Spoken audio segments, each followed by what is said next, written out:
Welcome back. ابھی آپ کو بتائیں کہ سعودی عرب میں مقیم پاکستانیوں نے اہل وطن کو عید کی مبارکباد دی اور کہا کہ کورونا SOPs پر عمل درآمد کریں۔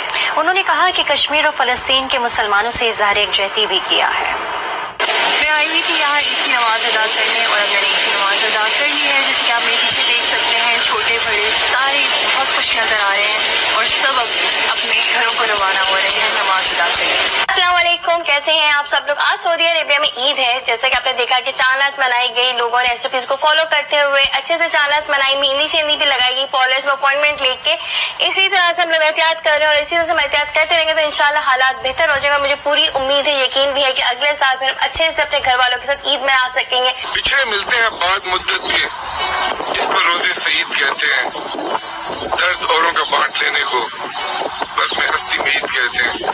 آپ سب کو میری جانب سے عید مبارک۔ دعا کیجیے کہ اللہ تعالیٰ ہمارے جو بھائی کشمیر میں، فلسطین میں اور دنیا میں کہیں بھی تکلیف میں، اللہ تعالیٰ ان کی مشکلیں دور فرمائے۔ سب لوگوں کے ساتھ عید کی نماز پڑھی اپنے بھائیوں کے ساتھ، اور اسی طرح آج ڈبل خوشی ہے ہمیں، آج پاکستان میں بھی ایک ساتھ ہم لوگ عید منا رہے ہیں۔ قانون کو لوگوں نے فالو کیا یہاں پر، اور الحمدللہ جس کی وجہ سے آج ہم سب لوگ یہاں پر عید کی نماز پڑھ پائے۔